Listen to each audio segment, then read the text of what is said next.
ओम नमो भगवते वासुदेवाय। जय श्री हरि, जय लक्ष्मी माता। भक्तों, आप सभी का स्वागत है इस पावन कथा में। आज हम सुनेंगे द्वादशी व्रत की अद्भुत और चमत्कारी कथा, जिसे सुनने मात्र से जीवन के दुख दूर होते हैं और भगवान विष्णु की असीम कृपा प्राप्त होती है। कहा जाता है कि जो भी व्यक्ति श्रद्धा से द्वादशी का व्रत करता है और यह कथा सुनता है, उसके जीवन में सुख शांति और समृद्धि आती है। तो आइए सच्चे मन और भक्ति भाव से सुनते हैं यह पवित्र कथा। प्राचीन समय की बात है। एक सुंदर नगर में धर्मपाल नाम का एक राजा रहता था। वह बहुत न्यायप्रिय, दयालु और धर्म का पालन करने वाला था।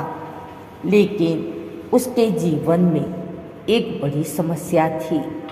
उसके राज्य में धन और वैभव तो था, परंतु प्रजा के जीवन में सुख और शांति नहीं थी। राजा चिंतित रहने लगा। एक दिन उसने महल में एक महान संत को बुलाया। संत ने कहा, हे राजन, यदि तुम अपने राज्य में सुख समृद्धि चाहते हो तो द्वादशी का व्रत करो और प्रजा को भी प्रेरित करो।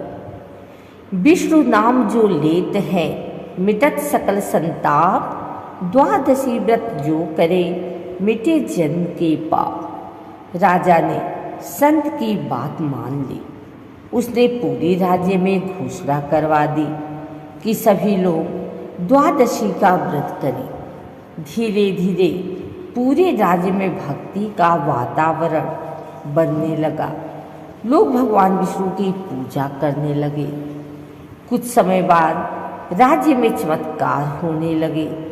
सूखा खत्म हो गया, फसलें लहलहाने लगी, बीमार लोग ठीक होने लगे।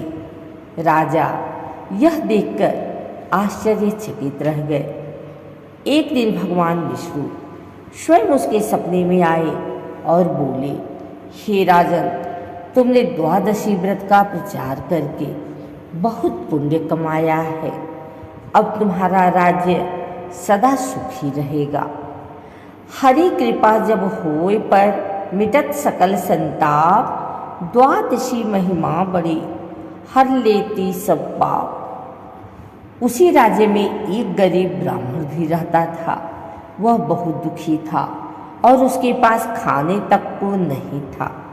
एक दिन उसने भी द्वादशी व्रत करने का निश्चय किया। वह पूरे दिन भूखा रहा और भगवान विष्णु का ध्यान करता रहा। रात में उसे स्वप्न आया। भगवान विष्णु ने कहा, हे भक्त, तुम्हारी भक्ति से मैं प्रसन्न हूँ। अगले दिन उसके घर में अचानक धन और अन्न की वर्षा होने लगी। भक्त भाव से जो करे हरि व्रत नियम अपार, द्वादशी के पुण्य से भर जाए भंडार। राजा की रानी को यह सब विश्वास नहीं था। वह सोचती थी कि यह सब संयोग है। एक दिन उसने व्रत का मजाक उड़ाया। उसी दिन से उसके जीवन में कठिनाइयाँ आने लगी। राजा चिंतित हो गए। तब संत ने कहा, रानी को भी श्रद्धा के व्रत करना होगा। रानी ने पश्चाताप किया और व्रत किया। कुछ ही दिनों में उनकी सारी परेशानियां दूर हो गई। श्रद्धा बिना जो करे मिले न हरि का धाम, भक्ति भाव से जो करे सफल हो सब काम। समय बीतता गया और पूरा राज्य सुखी हो गया। राजा ने जीवन भर द्वादशी व्रत का पालन किया। अंत समय में भगवान विष्णु के दूत आए और राजा को बैकुंठ ले गए। द्वादशी व्रत जो करे पाए हरि का धाम, जीवन सफल हो जाते हैं मिटे जन्म के काम। बोलिए श्री हरि विष्णु भगवान की जय। जय लक्ष्मी माता। जो यह कथा सुन रहा है उसकी सभी मनोकामनाएं पूर्ण हो। तो भक्तों, यह थी द्वादशी व्रत की अद्भुत और चमत्कारी कथा। जो व्यक्ति श्रद्धा और सच्ची मन से इस व्रत को करता है, भगवान विष्णु उसकी सभी मनोकामनाएं पूर्ण करते हैं। इस कथा से हमें यह शिक्षा मिलती है कि भक्ति, श्रद्धा और विश्वास से हर कठिनाई दूर हो सकती है। अगर आपको यह कथा पसंद आई हो तो वीडियो को लाइक करें, शेयर करें और चैनल को सब्सक्राइब करें।